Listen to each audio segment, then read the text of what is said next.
एक पेचीदा घटना है, हैरानी पैदा करने वाली है। उसे लेकर कहा जा रहा है कि इज़राइल का अंत निकट है, या विनाश की ये चेतावनी है, या तबाही का ये अलर्ट है, जिसे आप अगर हिंदू माइथोलॉजी के हिसाब से कहें तो क्या कलयुग का खात्मा या प्रलय जैसी कोई चीज़, इस तरह की बातें कही जा रही हैं। नमस्कार, मैं ललित प्रजापति। इसी के इर्द गिर्द आज बात करेंगे।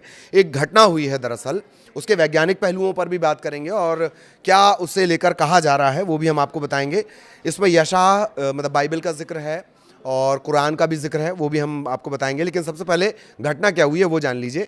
दरअसल अचानक जो दक्षिणी इजराइल का एक शहर है, वो कमर्शियल हब भी है, वाणिज्यिक केंद्र भी है, नेतिवोट। दक्षिणी इजराइल का जो वाणिज्यिक केंद्र है नेतिवोट, यहाँ पर हज़ारों की संख्या में एकदम से मधुमक्खियाँ टूट पड़ी और मधुमक्खियों के हमले ने जो लोग हैं उन्हें भी घरों के अंदर कैद कर दिया। स्थितियाँ इस तरह की दरअसल बन गई। तो अब जब ये घटना हुई है तो तरह तरह की बातें कही जाने लगी। बाइबल और कुरान में किस तरह की बातें कही गई है वो भी होने लगा। एक और घटना है, उसे भी जोड़कर देखा जा रहा है। सिलसिलेवार में आपको बताता हूँ वैज्ञानिक क्या कह रहे हैं, वो भी हम आपको बताएंगे।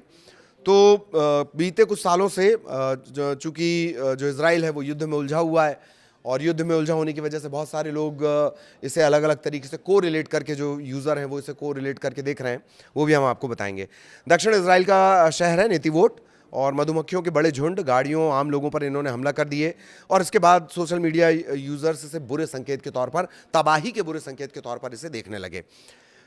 क्या उन्होंने लिखा वो भी आपको बताएंगे। इससे पहले तेल अवीव में कौओं के बड़े बड़े झुंड देखे गए थे, और सोशल यूज़र्स का दावा है कि ये तबाही के जिक्र हैं, जिनका ये तबाही के संकेत हैं, इशारा हैं। ये कहा जा रहा है इस तरह की बातें, और इनका जिक्र बाइबल और कुरान में मिलता है। नेतिवोट पर जो हमला हुआ उसका वीडियो सोशल मीडिया पर सामने आया। इसमें ना सिर्फ आम लोगों को मुश्किल का सामना करना पड़ रहा है, बल्कि कुछ विमानों तक को उड़ान भरने में दिक्कत हुई है। इतनी मधुमक्खियों ने एक साथ हमला किया है। इजरायली अधिकारियों को इससे पार पाने के लिए अपनी खास टीमें बनानी पड़ी, और जो सोशल मीडिया के यूज़र्स हैं उनका दावा मैं आपको बताऊंगा। लेकिन पहले थोड़ा वैज्ञानिक तत्व की बात कर ली जाए। वैज्ञानिक इसे लेकर क्या कुछ कह रहे हैं, इस मधुमक्खियों के अटैक को लेकर, वो हम आपको बताते हैं। वो इसे घटना और मौसम से जोड़कर देख रहे हैं कि ये एक पारिस्थितिकी चेंज हो सकता है, ज्योग्राफिकल चेंज हो सकता है। वैज्ञानिकों का क्या कुछ कहना है पहले वो जान लीजिए। अचानक ये हमला हुआ, और 15 अप्रैल का ये पूरा घटनाक्रम है, बुधवार का ये पूरा घटनाक्रम है। वैज्ञानिकों का कहना है कि मौसमी झुंड व्यवहार, पर्यावरणीय तनाव और पराग कण, मधुमक्खियाँ चूँकि पराग कण चूसती हैं, तो शहरी इलाकों में उनके लिए एक अनुकूल मौसम दिखा, और अचानक से वो वहाँ पर एक साथ आ गई। ये वैज्ञानिकों का दावा है, इस तरह का दावा किया जा रहा है। अधिकारियों ने यह भी कहा है कि बाकी हिस्से जो शहर के, यानी नेतिवोट के जो बाकी हिस्से हैं, उनमें रिहायशी इलाके भी शामिल हैं, वहाँ मधुमक्खियों के झुंड देखे गए, और उसके बाद लगातार चिंता बढ़ने लगी। वैज्ञानिकों का तर्क ये है कि मधुमक्खियों का ये नेचुरल एक झुंड था, जैसे आमतौर पे नेचुरली निकलता है, लेकिन हज़ारों, मतलब आप तस्वीरों में देखेंगे तो हज़ारों की संख्या में ये मधुमक्खियाँ, लाखों की संख्या में कहना चाहिए, काउंट नहीं किया जा सकता है ना उस तरह से।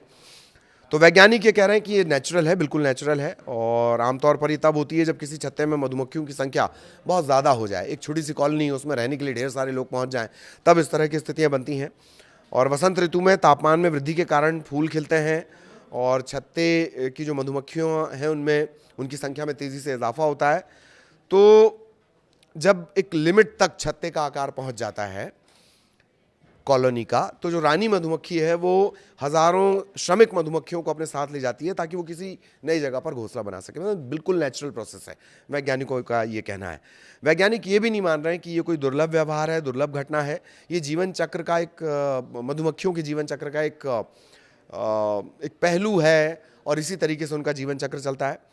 इजराइल में उस घटना का सामान्य पहलू इसकी व्यापकता और शहरी परिवेश में होने की वजह से है। वैज्ञानिकों का ये कहना है कि वो हमलावर मुद्रा में, मतलब अटैकिंग मोड में मधुमक्खियां नहीं थीं।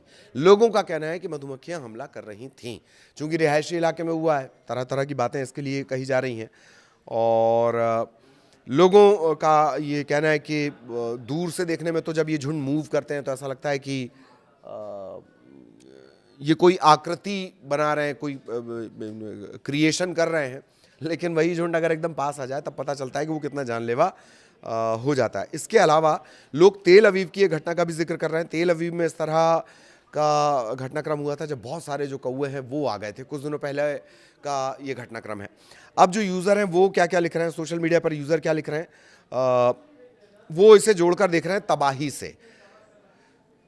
बाइबल और कुरान का जिक्र किया जा रहा है। कई लोग यशायाह 7:18, यशायाह 7:18 ये बाइबल के जिस हिस्से का जिक्र किया जा रहा है उसका हवाला दिया जा रहा है। इसमें कहा गया कि एक दिन मिस्र की नील नदी के डेल्टा से मधुमक्खियों को सीटी बजाकर बुलाया जाएगा।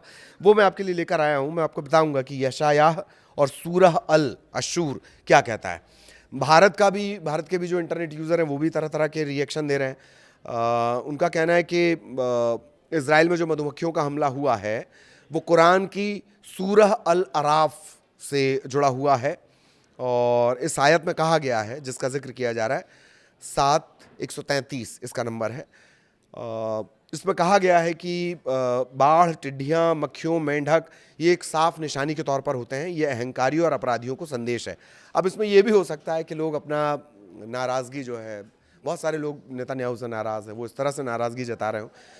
बीते महीने की बात जो बार बार रेफरेंस दिया जा रहा है, इजराइल के तेल अवीव शहर पर हज़ारों कौवों के मंडराने की घटना भी सामने आई थी। कई तरह की चर्चाएं सामने आई। तबाही की निशानी के तौर पर इसे देखा गया, और अब इसके बाद जो मधुमक्खियों का झुंड है वो देखा जा रहा है। वैज्ञानिक दृष्टिकोण इसके पीछे क्या है वो आपने जान लिया।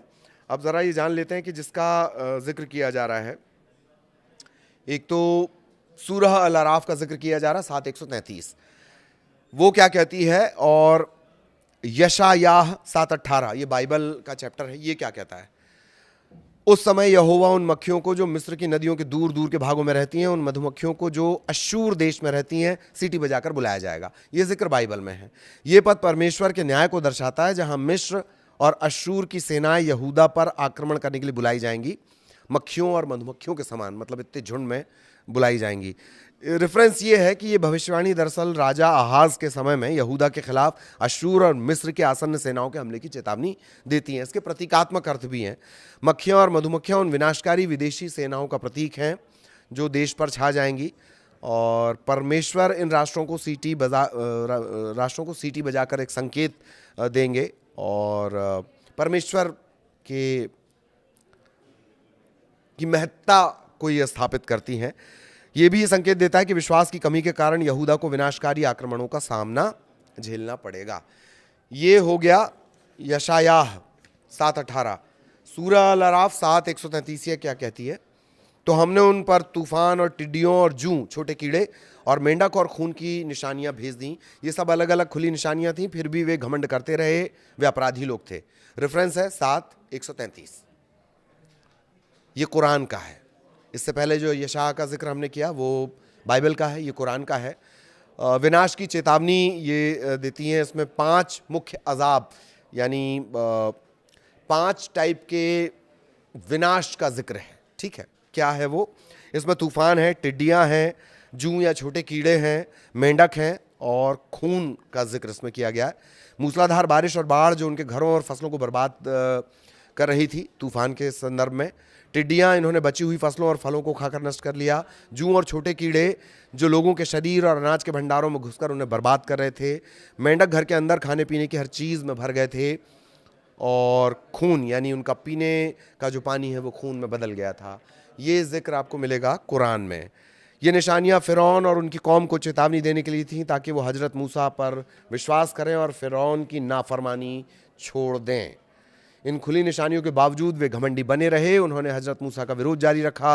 इसके परिणाम स्वरूप वे अपराधी यानी दुष्ट ठहराए गए। यह आयत घमंड और सच्चाई को झुठलाने के भयानक परिणाम को दर्शाती है। दोनों ही बातें हमने आपको बता दी। वैज्ञानिकों का तर्क क्या है इन मधुमक्खियों के पीछे? वैज्ञानिकों का कहना है कि एक छोटा सा छत्ता है, छोटी सी कॉलोनी है, उसमें ढेर सारी मधुमक्खियां रहने के लिए आ गईं। तब रानी मधुमक्खी ने कहा कि चलो दूसरी जगह घर बनाते हैं और दूसरी जगह कॉलोनी बनाते हैं। और फिर वो अपनी जो एक रानी मधुमक्खी होती है और श्रमिक मधुमक्खियाँ, लेबर हनी बी, फिर वो उन्हें लेकर दूसरी जगह चली जाती हैं। तो ये जब मूवमेंट होता है, ये हज़ारों लाखों मधुमक्खियाँ एक साथ करती हैं। वैज्ञानिक ये भी कर रहे हैं कि चूँकि परागकण की उपलब्धता, फूलों की उपलब्धता, वसंत ऋतु की वजह से नए नए फूल आ रहे हैं और वो मधुमक्खियों को आकर्षित कर रहे हैं। इस वजह से मधुमक्खियों ने ये किया है। उनके व्यवहार में कहीं कोई आक्रामकता नहीं है। लोगों का कहना है कि उन्होंने हमला किया, मधुमक्खियों ने हमला किया। लोग तेल अवीव में पिछले महीने जो कौवे देखे गए थे उन्हें भी विनाश के संकेत से जोड़कर देख रहे हैं। ऐसा नहीं है, मतलब इजराइल आपको लगता है कि बहुत बड़ा उसका डोम है, वो इतनी टेक्निक की बातें करता है, बड़े बड़े जो बेस्ट आईटी माइंड्स हैं वो इजराइल के ही हैं, पर वहाँ कट्टरपंथ, रूढ़िवादी सोच वो भी उतनी ही हावी है। ये हो गया जो वैज्ञानिकों का कहना है। और इसके अलावा कुछ लोगों को मौका भी मिला, कुछ लोगों को वो इसे बाइबल की यशाह 7:18 यानी विनाश की चेतावनी और सूरह अल अराफ, कुरान का सूरह अल अराफ का 7:133वां जो आयत है उससे जोड़कर इसे देखा जा रहा है, जिसमें तूफान आएगा, विनाश आएगा, बर्बादी हो जाएगी, तबाही फैलेगी। ये एक घटना है मधुमक्खियों के आने की। क्या इसकी वजह है? दोनों ही वजह हमने आपको बताई, जो जिक्र कुरान और बाइबल में मिलता है और जो वैज्ञानिक मानते हैं। नमस्कार।